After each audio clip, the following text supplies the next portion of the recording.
शिवाजी महाराजांची पुतळा विटंबना घडवून आणणारा शशिकांत शिंदे राजकीय स्वार्थासाठी कोणत्याही थराला जाऊ शकतो, असा गंभीर आरोप रिपाईचे पुरस्कृत उमेदवार संजय गाडे यांनी भरगच्च पत्रकार परिषदेत केला।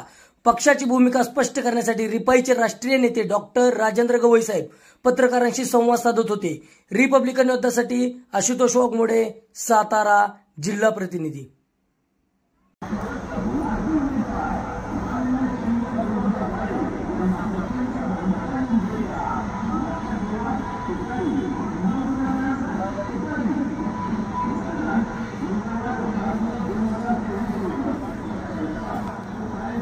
गवई साहेब आगे बढ़ो, हम तुम्हारे साथ हैं। गवई साहेब आगे बढ़ो, हम तुम्हारे साथ हैं। गाड़े साहेब आगे बढ़ो, हम तुम्हारे साथ हैं। हम तुम्हारे साथ है तो डरने की क्या बात है। रिपब्लिकन पार्टी ऑफ इंडियाचा जय हो। डॉक्टर बाबासाहेब आंबेडकरांचा जय हो। छत्रपती शिवाजी महाराज की जय। माता भवानीचा जय हो। माता भवानीचा जय हो। रिपब्लिकन पार्टी ऑफ इंडियाचा जय हो। जय हो। हम तुम्हारे साथ हैं। गवई साहेब आगे बढ़ो, हम तुम्हारे साथ हैं। डॉक्टर बाबासाहेब आंबेडकरांचा जय हो।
प्रचंड बहुमताने विजय करा.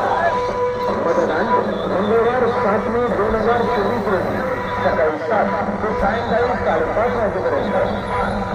बहुजनांच्या न्याय हक्कांसाठी माननीय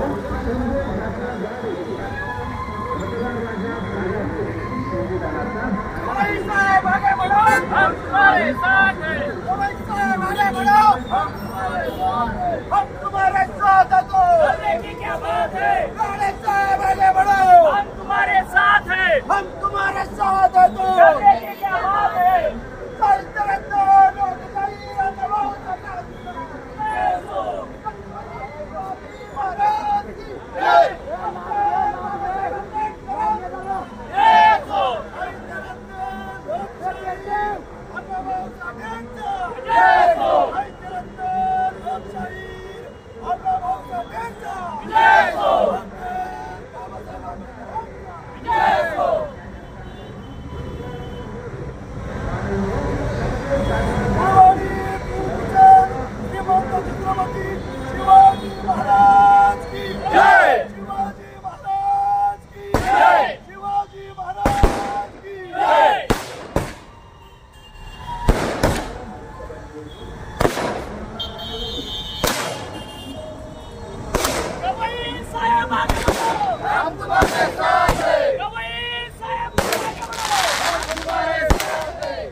बहुजनांच्या न्याय हक्कांसाठी एक पाऊल पुढे माननीय संजय तात्या गाडे किंवा तुतारी या चिन्हासमोरील बटन दाबून श्री संजय कोंडिबा गाडे यांना प्रचंड बहुमताने विजय करा.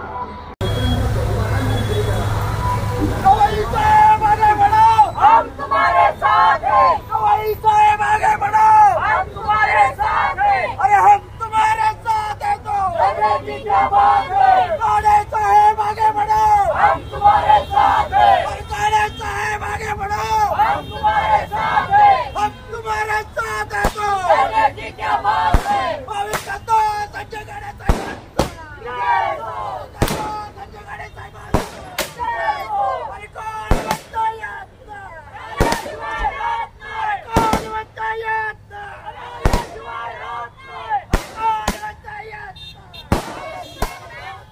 रिपब्लिकन पार्टी ऑफ इंडियाचा. जय हो. रिपब्लिकन पार्टी ऑफ इंडियाचा. जय हो. गवई साहेब आगे बढ़ो. हम तुम्हारे साथ हैं. गवई साहेब आगे बढ़ो.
साथ है, हम तुम्हारे साथ हैं।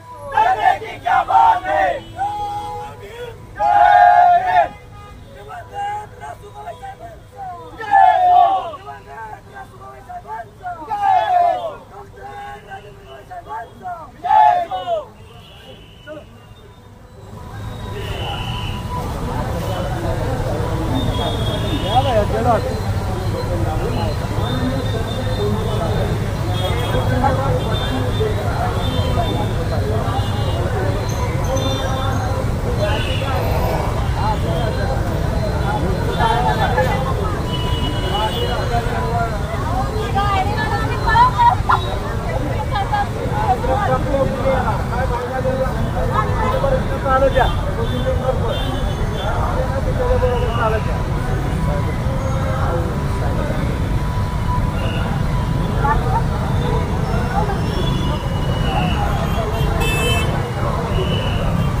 हम तुम्हारे साथ हैं।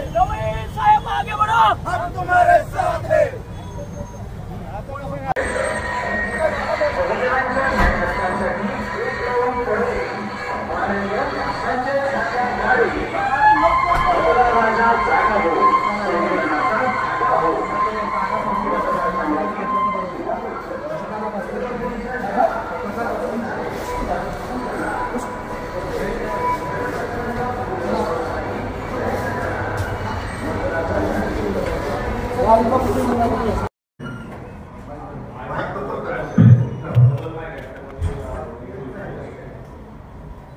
सातारा जिल्ह्यातील सातारा शहरातील सर्व पत्रकार वार्ताहरांचे आभार खरं म्हटलं तर 7 वाजताची अचानकच पत्रकार परिषद मला घोषित करावी लागली आणि पत्रकार परिषद घोषित करत असताना रिपब्लिकन पार्टी ऑफ इंडियाचे आमचे राष्ट्रीय नेते राष्ट्रीय सरचिटणीस सन्माननीय डॉक्टर राजेंद्र गवई साहेब यांचं अचानकच आगमन झालं आणि उद्या सांगलीचा उमेदवाराचा प्रचार आणि प्रसार करण्यासाठी त्यांना सांगलीला जाणं गरजेचं असल्यामुळे तुम्हा पत्रकारांना अचानकच फोन करून मी त्रास दिला आणि पत्रकार परिषदेचं नियोजन केलं. साहेबांना आपल्यासोबत काही संवाद साधायचा आहे. त्यांना आपण सगळ्यांना ज्ञात आहेच, सातारा जिल्ह्यामध्ये रिपब्लिकन पार्टी ऑफ इंडियाचा 45 सातारा लोकसभा मतदारसंघामध्ये पुरस्कृत उमेदवार म्हणून मी स्वतः निवडणूक लढवतोय. एकूण 16 उमेदवार आहेत, पण 16 उमेदवारांपैकी 1, 2, 3 अधिकृत उमेदवार सोडले तर इतर लोकांची प्रचारामध्ये किती आघाडी किती नाही हे मी सांगणे योग्य ठरणार नाही किंवा संयुक्तिक वाटणार नाही. आपण पत्रकार मंडळी सगळ्यांना ज्ञात आहे. मात्र कधी कधी आमच्या मनाला अशी खंत वाटते की पेड न्यूजच्या जमान्यामध्ये आमची बातमी लागेल की नाही लागेल. गेल्या 8 दिवसाच्या कालखंडाचं जर आपण अवलोकन केलं तर माझ्या माहितीप्रमाणे 9 तालुक्यामध्ये प्रचार यंत्रणा राबवत असताना कुठल्या प्रिंट मीडियाला माझी बातमी लागल्याचं मला दिसून येत नाही. अगदी खेळानं सांगावंसं वाटतं. म्हणजे आपण पत्रकारांना वर्तमानपत्र लोकशाहीचा 4था आधारस्तंभ मानलं जातं. प्रिंट न्यूजवरती सुद्धा बंदी आहे. किमान सर्वसामान्य कार्यकर्ता असला तरी सुद्धा त्याला न्याय दिला पाहिजे. ही माफकापेक्षा 4थ्या आधारस्तंभाकडून असताना गेल्या 8 दिवसांमध्ये सिंगल अक्षराची बातमी माझी लागलेली आढळून येत नाही. पत्रकार बांधवांना माझी विनंती आहे, माझ्या कुटुंबामध्ये कुठलाही राजकीय वारसा निवासा नाही. सर्वसामान्य कुटुंबात नाही. मात्र सगळ्यात मोठा वरदहस्त मला लाभलेला आहे. डॉक्टर बाबासाहेब आंबेडकरांच्या खुल्या पत्रावर आधारित असलेला original Republican party of India, जो कंसातला पक्ष नाही, ओरिजिनल पक्ष आहे. बाबासाहेब आंबेडकरांच्या नंतर कर्मवीर दादासाहेब गायकवाड आणि कर्मवीर दादासाहेब गायकवाडच्या नंतर दिवंगत माजी राज्यपाल रासूदादा दादासाहेब गवई यांची राष्ट्रीय अध्यक्षपद भर सांभाळली. रासू गवई साहेबांच्या पश्चात आज राष्ट्रीय सरचिटणीस म्हणून खरं म्हटलं तर इथंच आमच्या नेत्यांनी घराणेशाहीला बगल दिली. रासू गवई साहेबांच्या नंतर राष्ट्रीय अध्यक्ष म्हणून आमचे नेते डॉक्टर राजेंद्र गवई साहेब सहज राष्ट्रीय अध्यक्ष झाले असते. मात्र त्यांनी स्वतःहून नकार दिला की घराणेशाही नको आहे, बाबासाहेब आंबेडकरांच्या पक्षामध्ये घराणेशाही नको आहे म्हणून राष्ट्रीय अध्यक्षपद त्यांनी नाकारलं आणि राष्ट्रीय सरचिटणीस म्हणून काम करतात. राष्ट्रीय अध्यक्ष कर्नाटकचे माजी आमदार राजेंद्र साहेब आहेत आणि एवढा फार मोठा वरदहस्त मला लाभल्यामुळं निवडणूक लढवण्याचा निर्णय घेतला आणि निवडणुकीचा माहोल आपण सगळेजण बघत आहात. साहेबांना अचानक इकडे यावं लागलं. आपल्याशी काय संवाद साधू इच्छितात साहेब, आपल्याशी संवाद साधत असताना आपल्याला काय प्रश्न विचारायचे असतील तर प्रश्न विचारावेत आणि पत्रकार परिषदेला सुरुवात करावी अशी विनंती आपल्याला. आता तुम्ही म्हणलाय की बातमी झाली नाही म्हणून प्रिंट मीडियाला किंवा कुठं आपल्या इथं एक सुद्धा बातमी रिलीज झालेली नाहीये. आमच्यापासून पोहोचलं तरी पाहिजे किंवा तुमचं काहीतरी आम्हाला कळलं तरी पाहिजे की बाबा असा असा दौरा आहे, रोजचं शेड्यूल तरी कळलं पाहिजे. कसं साहेब, जे शेड्यूल आपण इलेक्शन कमिशनला देतो ते इलेक्शन कमिशन PROला शेड्यूल देत असतं. कुठल्या उमेदवाराचा दौरा कुठं आहे PROचा असतो, ही जबाबदारी सगळी PROची असते. मग PROने सगळं शेड्यूल जाहीर केलं आणि फक्त माझं शेड्यूल जाहीर केलं नाही असं म्हणायचं का आपण? ठीक आहे, जे झालं ते झालं. आजची पत्रकार परिषद आहे ही तरी किमान आपण उद्याच्या वर्तमानपत्रामध्ये छापावी अशा प्रकारची विनंती रिपब्लिकन पार्टी ऑफ इंडियाचा राष्ट्रीय सरचिटणीस या नात्याने करतोय. आपल्याला जे काही प्रश्न पहिले विचारायचे असेल ते प्रश्न आपण विचारा, त्याच्यानंतर मग मी माझं असं प्रास्ताविक पहिले दिलं जातं, मी नंतर देईल. पहिले आपल्या प्रश्नांचा परिमाण होऊ द्या. तुतारी घेतलेला माणूस आणि तुतारी याचा बेनिफिट मिळाला असं वाटतं का? बेनिफिटचा प्रश्नच उरत नाही, प्रश्नच उरत नाही. संजय गाडे साहेब यांचं काम अनेक दिवसापासून सुरू आहे. एवढं फॉर्म भरल्यानंतर काम सुरू नाही. तेव्हा तुतारीपेक्षा गाडे साहेबांचा जो फोटो तुतारीचा समोर आहे तोच आकर्षण राहणार आहे. त्या फोटोला बघूनच लोक मतदान देणार आहे.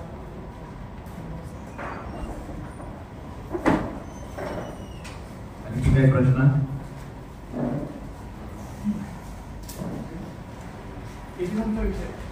एबी फॉर्मचा विषय आहे आणि बरंच आपण तो प्रश्न विचारला. संजय गाडे साहेब हे रिपब्लिकन पार्टी ऑफ इंडिया आणि सातारा जिल्ह्याचे अनेक वर्षापासूनचे अध्यक्ष आहेत आणि आम्ही एक उमेदवार अमरावतीला उभे केला. घराणे साहेबबद्दल आत्ताच संजय गाडे साहेब बोलले. अमरावतीला सुद्धा परंपरागत गवळी परिवार उभा राहतो. सामान्य व्यक्तीला संधी मिळत नाही म्हणून एक सामान्य व्यक्ती अमरावती जिल्ह्याचा रिपब्लिकन पार्टी ऑफ इंडियाचे अध्यक्ष यांना उमेदवारी दिली. नुसतं उमेदवारीच दिली नाही तर पूर्ण झोकून दिलं, जसं काय मी स्वतः उभा आहे. त्याच दरम्यान संजय गाडे साहेबांना EB फॉर्म पाठवायचा होता. मी EB फॉर्म पाठवला. EB फॉर्म पाठवल्यानंतर मी जेव्हा गाडे साहेबांना पाठवला, मी म्हटलं की मी माझ्या PA ठेवलाय, तुम्हाला भेटला आहे का? माझी सही झालेली आहे. त्यानंतर ज्याला अधिकार दिला आहे त्यांची सही झालेली आहे. व्हॉट्सअप बघितलं तर त्याच्यावरती गोल स्टॅम्प असतो रिपब्लिकन पार्टीचा, तो होता. आणि मग मी प्रयत्न केला दुसरा EB फॉर्म पाठवण्याचा, पण वेळ फार कमी होता. दुसऱ्या दिवशी तो प्राप्त झाला. त्याच्यामुळे टेक्निकली जरी ते अपक्ष उमेदवार किंवा पुरस्कृत उमेदवार असले तरी रिपब्लिकन पार्टी ऑफ इंडियाचे जिल्हा अध्यक्ष आहेत, त्यांचा तो हक्क होता. आमच्या टेक्निकल प्रॉब्लेममुळे त्यांना तो प्रॉब्लेम निर्माण झाला, परंतु ते रिपब्लिकन पार्टी ऑफ इंडियाचे जिल्ह्याचे अध्यक्ष आहेत. त्याच्यामुळे लोकांना ते समजलेच आहे की काहीतरी कुठेतरी चूक झाली असेल. आणि आम्ही अनेक उमेदवार उभे केले, त्याच्यापैकी 2 उमेदवारांमध्ये हा टेक्निकल प्रॉब्लेम आला. सातारच्या आत्ताच्या निवडणुकीमध्ये एका बाजूला शरदचंद्र पवार गटाचे उमेदवार आहेत, एका बाजूला भाजपचे उमेदवार आहेत. 2 तगडे आहेत. त्याचबरोबर वंचितचा एक उमेदवार आहे जो सैनिक या नात्यानं पुढे आला. त्यामध्ये गाडे साहेबांचं जे आता जशा पद्धतीने फॉर्ममध्ये उभे राहिले कशा पद्धतीनं ते हे करतात फाईटमध्ये आहेत. ते मागासवर्गीयांचे प्रश्न ते रेटून धरतात, वंचितांचे प्रश्न रेटून धरतात, सामान्य जनतेचे ते प्रश्न रेटून धरतात. आणि एक नौका उमेदवार नाही की शेवटच्या क्षणी कोणी त्याला कोणाला तरी EB फॉर्म द्यावं उभं केलं असा ते व्यक्ती नाही. त्याच्यामुळे OBC SC ST प्रचंड मताधिक्याने गाडे साहेबांना मतदान करणार आहे. आणि असं चुकून होता कामा नाही गाडे साहेबांनी शेती होती. असे जर झालं तर मला आश्चर्य होणार वाटणार नाही.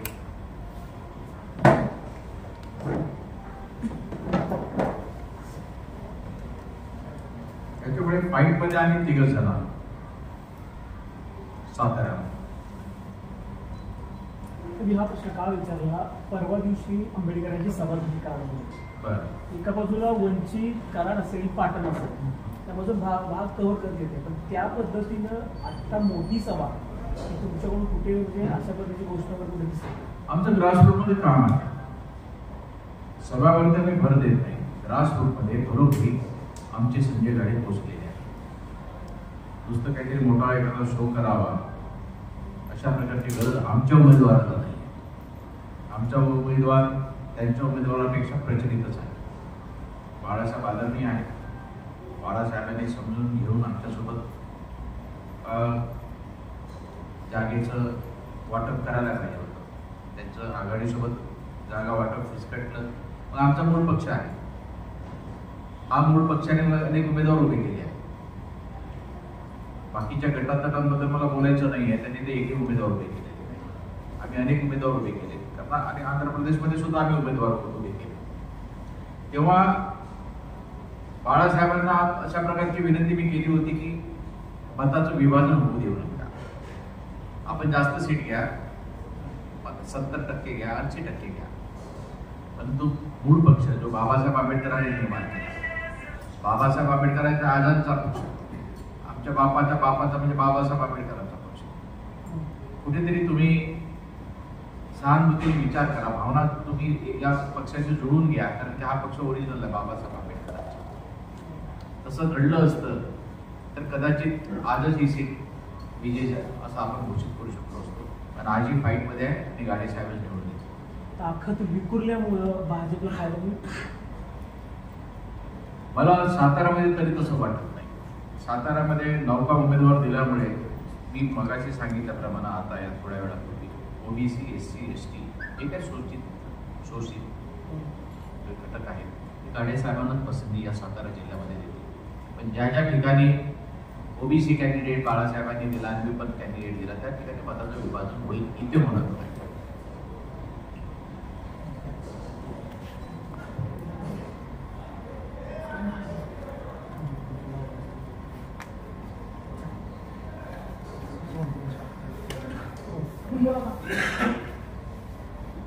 आता बोलण्यासारखं काही राहिलेलं नाही.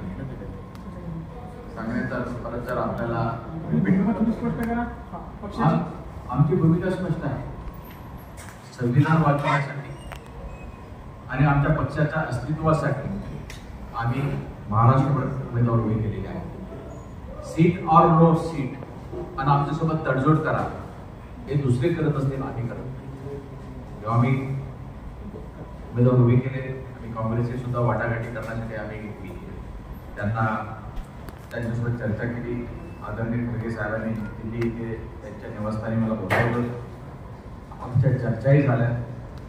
परंतु आमच्या वेगळी फॉर्मवरती तुम्ही लढा असं आमच्याकडून बिलकुल शक्य होणार. म्हणजे आजच्या घटकेला रिपब्लिकन पार्टी ऑफ इंडियाला दुर्लक्षित केलं. ज्या रिपब्लिकन पार्टी ऑफ इंडियाला काँग्रेसनी ताकद दिली, गवी साहेबांनी ताकद दिली, दादासाहेब गायकवाडांनी ताकद दिली, त्यांना कमकुवत करत आहे असं म्हटलं तर वावगं होणार नाही की काँग्रेस पक्ष स्वतःचेच हात तोडतात, स्वतःचेच पाय तोडतात. ज्या रिपब्लिकन पार्टी ऑफ इंडियाने त्यांना मजबूत केलं, इंदिरा गांधींना मजबूत केलं, राजीव गांधींना मजबूत केलं, सोनिया गांधींना सुद्धा मजबूत केलं. ज्यावेळेस सोनिया गांधींवरती आरोप होते की त्यांचा जन्म परराष्ट्रामध्ये आहे, तेव्हा कवीसाहेब त्यांच्या बाजूने खंबीरपणे राहिले की त्यांचा जन्म जरी परराष्ट्रामध्ये असला तरी ते इकडचे नागरिक आहेत, त्यांनी नागरिकत्व पत्करलेलं आहे, नॅशनॅलिटी घेतलेली आहे. and any person who has taken the nationality of India can contest the election. असा बाबासाहेब आंबेडकरांचा संविधानाचा मुद्दा त्यावेळेस दादासाहेब कवींनी पुढे ठेवला आणि सोनिया गांधींच्या पाठीमागे उभे राहिले. आज पक्ष आपलेच हात आणि आपलेच पाय ठेवत आहे. शेवटी दोन्ही जातीवादी आहेत, एक वीट आहे, एक दगड आहे. तेव्हा याला पर्याय म्हणजे रिपब्लिकन पार्टी ऑफ इंडियाच आहे. आमची भूमिका स्पष्ट आहे. की आम्ही आमची ताकद दाखवणार, काही ठिकाणी आमचे उमेदवार निवडून येणार, सीट ऑर नो सीट या तत्वावरती आम्ही कोणाशी तडजोड करू इच्छित नाही. कारण की रिपब्लिकन पक्षाचे अनेक गट आहेत, अनेक नेते आहेत, त्यांच्यावरती टीका बी करणार नाही. परंतु with seat or without seat आम्ही तुमच्यासोबत जातो असं आम्ही करणार नाही, हीच आमची भूमिका आहे. काही ठिकाणी आम्ही उमेदवार उभे केले, काही ठिकाणी काही जिल्ह्यात आम्ही उमेदवार उभे नाही केले. येणाऱ्या विधानसभामध्ये आम्ही आमची परत ताकद दाखवू. आमची भूमिका बाबासाहेब आंबेडकरांचा मूळ पक्ष हा ताकदवान बनवावा, हा जिवंत ठेवावा, याचं रजिस्ट्रेशन कायम ठेवावं, हाच आमचा उद्देश आहे, हाच आमचा उद्देश पुढे राहणार आहे. आम्ही अतिशय चांगला उमेदवार इथे दिलेला आहे, निवडून येणारा उमेदवार हा दिलेला आहे. आणि 4 जूनला आम्ही सांगितल्याप्रमाणे आश्चर्यकारक निकाल लागला तर मला तरी आश्चर्य होणार नाही. तुम्हाला झालं तर झालं ना. बोला साहेब, यंदाच्या निवडणुकीमध्ये आता जो सत्ताधारी पक्ष भाजप आहे त्यांच्यावर संविधान बदलाचा वारंवार आरोप केला जातोय आणि डॉक्टर बाबासाहेब आंबेडकरांनी जी घटना लिहिली, तर तुम्हाला खरंच असं वाटतंय की बाबा संविधान बदलाचा केंद्र शासनाकडनं प्रयोग होतोय किंवा संविधान बदललं जाते असं वाटतंय का तुम्हाला? हा बहुत अनेक वर्षापासून केला जातो. मी एकच म्हटलंय की दगड आणि मीठ, मी त्यांना पुरस्कृत करू इच्छित नाही, पण संविधान बदलण्याची ताकद कोणामध्ये नाही. आणि जेपर्यंत रिपब्लिकन पार्टी ऑफ इंडिया आहे तेपर्यंत काँग्रेसची सत्ता आली काय, बीजेपी सत्ता आली काय, संविधान आम्ही बदलत राहणार.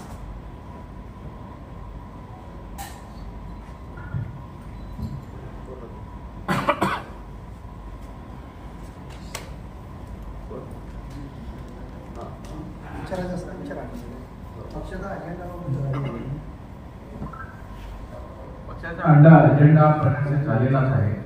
जो काही जाहीरनामा गाडी साहेबांनी दिलेला आहे, वचननामा दिलेला आहे, त्याच्यामध्ये पक्षाचा अजेंडा आलेलाच आहे. आणि पूर्ण महाराष्ट्राचा एजेंडा आणि राष्ट्रीय अजेंडापेक्षा स्थानिक अजेंडा हा महत्वाचा आहे. स्थानिक एजेंडा त्याच्यामध्ये आलेला आहे. सातारामध्ये जी स्थिती चाललेली आहे ती अतिशय दयनीय आहे.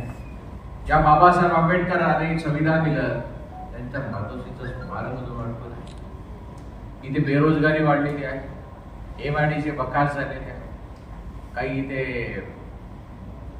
नवीन नवीन उद्योग येत नाही आहे किंवा इथे उद्योग यावा याच्यासाठी गाडे साहेब प्रयत्नशील राहतील. त्या उद्योगांमार्फत येथील युवकांना नोकरी मिळावी याच्यासाठी सुद्धा गाडे साहेब प्रयत्नशील राहतील. आणि ज्यांना नोकऱ्या मिळवता आल्या नाही त्यांना स्टार्टअपच्या ज्या योजना आहे युवकांच्या, ते स्टार्टअप कसं करता येईल, कोणकोणते उद्योग स्टार्टअप मध्ये करता येईल, कशा प्रकारे त्यांना फायनान्स मिळवता येईल, कशा प्रकारे सबसिडी मिळवता येईल, असे अनेक प्रश्न घेऊन गाडे साहेब उतरलेले आहेत. त्यांचा वचननामा ऑलरेडी त्यांनी प्रकाशित केलेला आहे आणि आपल्याकडे तो पाहिजे असेल तर परत पाठवून देऊ.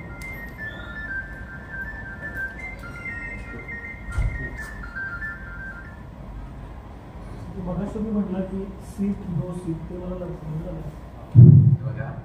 तुमचा रोष नेमका कुणावर आहे? रोष नाही, तुम्हाला काय सूचकता काय दाखवायची, म्हणजे त्यातून काय सूचकपणे बोलू शकत नाही. जरा सीट बघा, अनेक घटक आहेत. बघा, मी कोणावरतीही टीका करत नाही, करत नसतो. माझे सगळ्या रिपब्लिकन नेत्याशी स्नेहाचे संबंध आहेत किंवा I am the catalyst between everybody. Obviously sir, पण तुम्ही म्हणला नाही की seat. Some people must have a coalition without a seat. That you have to find out. I will not tell you. तुम्ही पत्रकार आहात, एवढं तुम्हाला माहित असायला पाहिजे की कोणी सीट न घेता तळमळ केली आहे. मी सांगणार, कारण मी यासाठी सांगणार नाही की मला स्नेहाचे संबंध सगळ्यांशी ठेवायचे आहेत. मी आजही रिपब्लिकन एक होईल असं स्वप्न बघत आहे. त्याच्यामुळे टीका करत, त्यांच्या काय अडचणी असतील त्याच्यामुळे त्यांनी सीट लढवल्या नसतील. एक नाही 2-3 नेते आहेत, त्याच्यामुळे मी त्याबद्दल बोलणार. सर, वर्षानुवर्ष मुख्य प्रवाहापासून लांब झालेले नेते महाराष्ट्र असतील किंवा जे सगळ्यात त्याच्यामध्ये जाते आला, जे बाबासाहेब आंबेडकरांना जे मानतात ते त्यांना गरज आहे प्रवाह येण्याची, विकासाच्या जवळ जाण्याची, तर मग हे तर पक्ष सोडा, जे बलाढ्य आहेत, जे उच्च वर्गातील आहेत त्यांना काही गरज नाही, त्यांना फक्त राजकारण करायचं असं समजून चालू आहे. तर तुम्हाला ह्या तळागाळाच्या लोकांना जर मुख्य प्रवाहात आणून त्याचा खऱ्या पण विकास करायचा असेल पण अशी ही सगळी एकत्र मिळून काय येत नाही नेमकं कुठला अंकार यायला पाहिजे? हे बघा, माझ्याकडे पत्र आहे. बाळासाहेब आंबेडकरांना मी लेखी पत्र दिलं. त्याच्यानंतर त्याच्या ऑफिसमध्ये जाऊन त्याचा शेवटी शिक्का सुद्धा आहे की बाळासाहेब आंबेडकरांना म्हणतो की तुम्ही आता उशीर आहे. त्या पोलिसांना मेसेज आलेला. मी म्हटलं की वंचित तुमच्याकडे आहे, ओरिजिनल बाबासाहेब आंबेडकरांचा पक्ष माझ्याकडे आहे. म्हणजे तुमच्या आजांचा, आपल्या बापाच्या बापाचा पक्ष आमच्याकडे आहे. कंसात काही नसलेला पक्ष आमच्याकडे. तेव्हा आपण तरी एकत्रित येतो. तुम्ही जर माझ्या मूळ पक्षाचं अध्यक्षपद घेतलं तर दुसऱ्या नंबरचं पद आठवले साहेबांना मी घेण्यास कन्व्हिन्स करू शकतो. कशा प्रकारची चर्चा माझी आठवले साहेबांची त्यांच्या निवासस्थानी दिल्ली येथे झालेली आहे. रिपब्लिकन एक होत असेल तर मी दुसऱ्या नंबरचं पद ही खूप पुरस्कृत करते. मी वयाने लहान असल्यामुळे थोडा आधी तुला म्हणतात तू प्रयत्न कर, मी त्याला तयार आहे. एवढं घडलं आहे ते बाळासाहेबांकडे. बाळासाहेबांना आमचा ओरिजिनल पक्ष द्यायला तयार आहोत, त्याचं अध्यक्षपद द्यायला तयार आहोत. परंतु दुसऱ्या नंबरचं पद आठवले साहेबांनी आम्ही द्यायला तयार आहोत. त्याच्यासाठी बाळासाहेब आंबेडकर राजी होतात की नाही होत आपण त्यांना विचारा ना. आमच्यामुळे अडला नाही हा प्रश्न आम्हाला विचारूच नका तुम्ही. नाही आम्हाला तुमच्यामुळे असं म्हणलं नाही, पण ते तुमच्यातले सगळे जर घटक एक आमची सुद्धा हे बघा, आज जर का आम्ही सगळेजण एकत्रित राहिलो तर या महाराष्ट्राचा मुख्यमंत्री आमच्यापैकी कोणीतरी राहू शकतो. कदाचित बाळासाहेब आंबेडकर राहू शकतात, हे रामदासजी आठवले राहू शकतात. हे मला जेव्हा कळतं तेव्हा या मोठ्या नेत्यांना का कळत नाही हा प्रश्न त्यांना विचारा. मी तयार आहे, माझ्यासाठी वय आहे, मी वाट बघायला तयार आहे. म्हणजे जर काही एखाद्या वेळेस मुख्यमंत्री पद भेटलं तर हे दोघं जण घेतील, मला नको.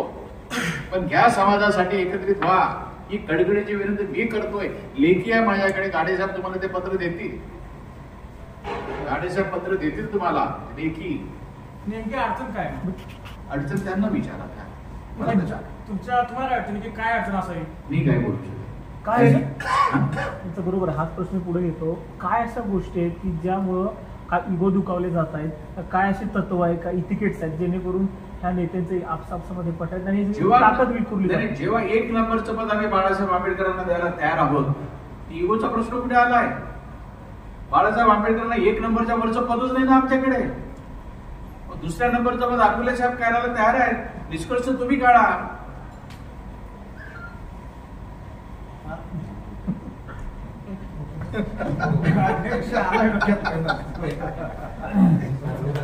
हे आजचं वाक्य नाही सरांचं, 2 वर्षापासून सर अमरावतीमध्ये सरांनी उमेदवारी अर्ज भरलेला होता. त्याबरोबर अमरावती जिल्हाध्यक्ष हिम्मतराव ढोले आहेत, त्यांचाही अर्ज भरला होता, डमी अर्ज म्हणून. मात्र आदरणीय साहेबांच्या लक्षात आलं की सर्वसामान्य कार्यकर्त्याला उभारी देणं गरजेचं आहे, काळाची गरज आहे. पक्ष वाढवायचा असेल, संघटन वाढवायचं असेल, संविधान वाचवायचं असेल तर तळागाळातल्या कार्यकर्त्याला संधी देणं काळाची गरज आहे. आणि हे ओळखून मला वाटतं साधी मंत्रिपदाची जरी घोषणा झाली तर मंत्री विचार करतो की माझ्या बायकोला मंत्रिपद कसं भेटेल, केंद्रात मी आहे, राज्यात माझ्या बायकोला कसं भेटेल, हा प्रयत्न राहतो. मात्र एकमेव नेते आम्हाला असे लाभले, स्वाभिमानी नेता आम्ही एवढ्यासाठी म्हणतो की 3-3 वेळा लोकसभा लढवली. मात्र मी हाताच्या पंजावरती लढणार नाही, कुठल्याही दुसऱ्या चिन्हावरती लढणार नाही. बाबासाहेब आंबेडकरांचा ओरिजिनल पक्ष माझ्याकडे आहे आणि त्या पक्षावरच मी निवडणूक लढीन. आणि किती वेळा मला हार मानावे लागले तरी चालेल. हा स्वाभिमान जोपासणारे स्वाभिमानी नेते आम्हाला भेटले, हे आम्ही आमचं भाग्य समजतोय. या स्वाभिमानी नेत्यांनी स्वतःची उमेदवारी माघार घेतली आणि अमरावती जिल्हाध्यक्ष आदरणीय हिम्मतराव ढोले साहेबांना उमेदवारी देणारा माझ्या माहितीप्रमाणे राज्य देशातला मला माहीत नाही पण महाराष्ट्र राज्यातला एकमेव नेता असा असेल जो स्वतः उमेदवारी माघार घेतो आणि आपल्या जिल्हाध्यक्षाला उमेदवारी देतो. याच्यातून पत्रकार मंडळींनी समजून घ्यावं की खरी आंबेडकर चळवळ कुणाला चालवायची, खरी आंबेडकर मुवमेंट कोण हाताळते आणि पुण्यामुळं ऐक्याला खोब असला गेलाय. आपण सगळे ज्ञात आहात, सुज्ञ आहात. आणि या सगळ्या गोष्टीमध्ये आपण दखलपात्र राहिलं पाहिजे. म्हणून या ठिकाणी सातारा जिल्ह्यामध्ये उमेदवारी मला दिली गेलेली आहे आणि मला खात्री आहे की या 2 आपण हल्ली वर्तमानपत्र बघतो, पत्रावर बघून विचार करा की तुमची बातमी लागली म्हणून नाराज का, कारण रखाण्याचे रखाने भरून येत आहेत. एका बाजूला राजेंचा रखाना येतोय, दुसऱ्या बाजूला शशिकांत शिंदे साहेबांचा रखाना येतोय. सर्वसामान्य आमच्यासारखा उमेदवार वर्तमानपत्रात कुठे दिसून येत नाही. त्यामुळे खंत व्यक्त केली मात्र जे पत्रकारांनी 2 फाईट जिल्ह्याच्या समोर उभ्या केला की उदयनराजे भोसले विरुद्ध शशिकांत शिंदे साहेब, हे साफ चुकीचं आहे. या दोघांच्या भांडणामध्ये RPIचा पुरस्कृत उमेदवार म्हणून संजय गाडे माझी सीट विन होणार आहे हे आज तुम्हाला मी सांगू इच्छितो. कारण या दोघांच्या भांडणाचा फायदा हा मला होणार आहे. ही काळ्या दगडावरील रेग आहे. कारण उदयनराजेंना आमच्या साहेबांनी सांगितल्या पद्धतीनं जसे आम्ही आदरणीय प्रकाश आंबेडकर साहेबांना आदरणीय मानतो, आमच्या बापाचे वंशज आहेत, बाबासाहेब आंबेडकरांचे वंशज आहेत, ते जेवढे आम्हाला वंदनीय आहेत तेवढे शिवरायांचे वंशज आम्हाला वंदनीय आहेत.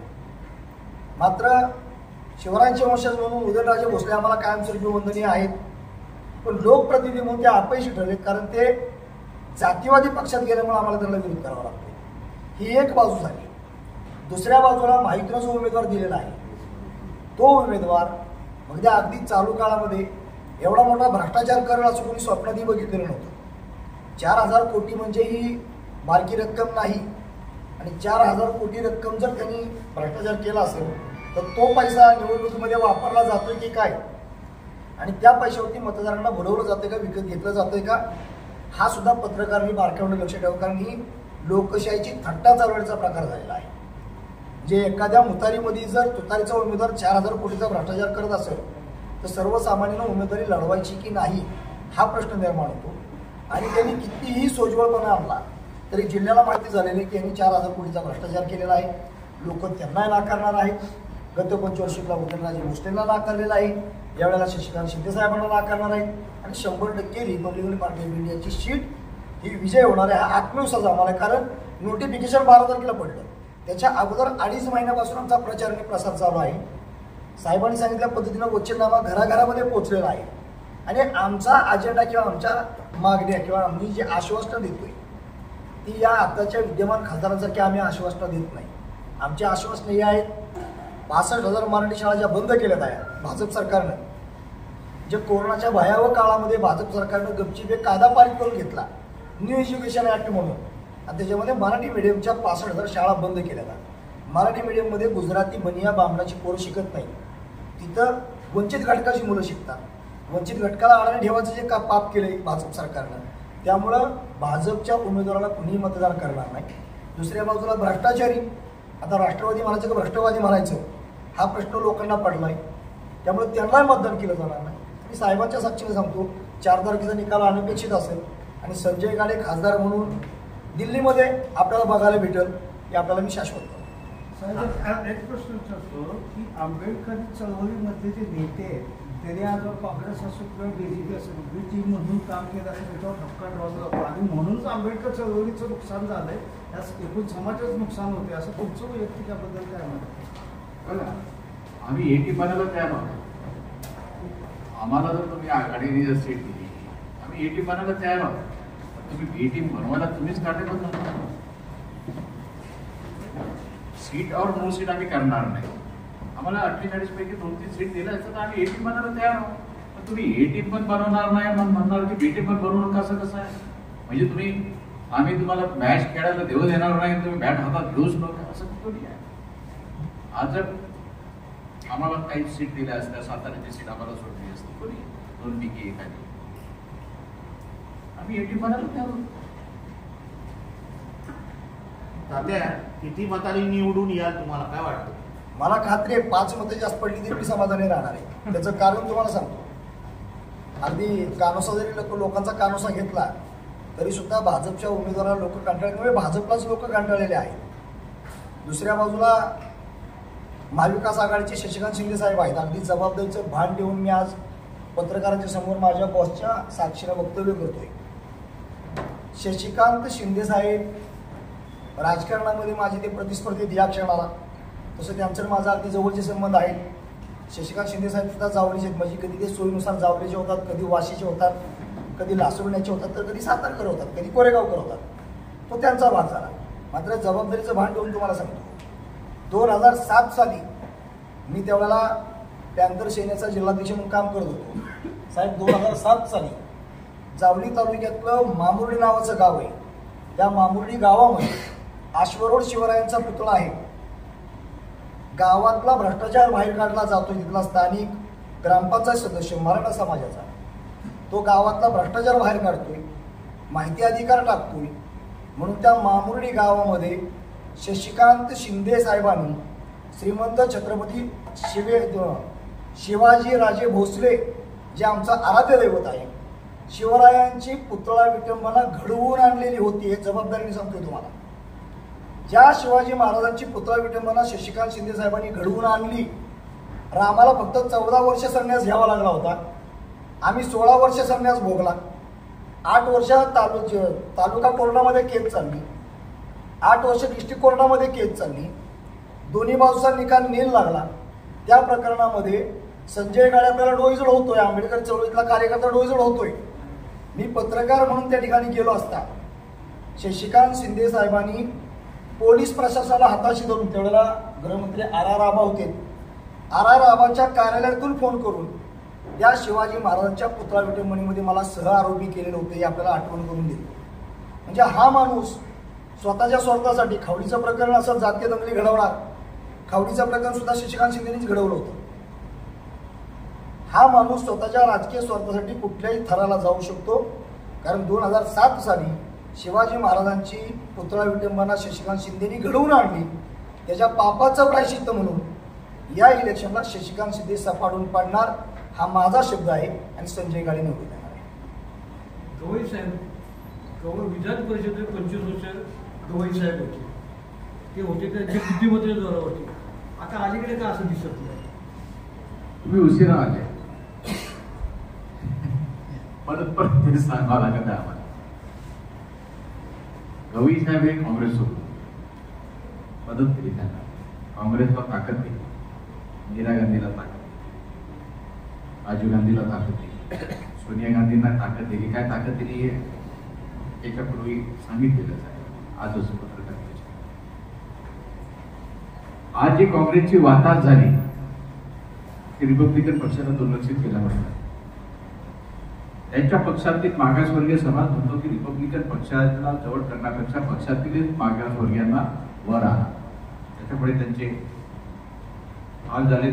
आज स्वतःचेच हात, स्वतःचेच पाय, स्वतःचेच डोळे काँग्रेस फोडत आहे.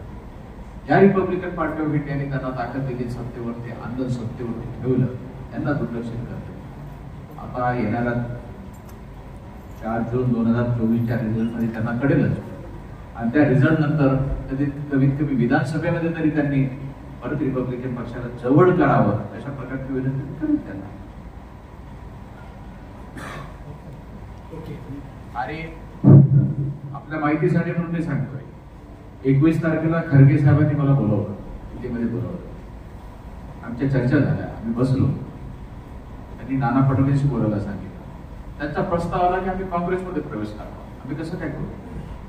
तेव्हा आमचा पक्ष जितका तुम्ही ताकदवार करा, म्हणजे आघाडी तितकंच तुम्ही आघाडी ताकदवार करा. जेवढा तुम्ही आमचा पक्ष कमकुवत करा तेवढीच आघाडी कमकुवत, एवढं मी इथे बोलून समाप्त.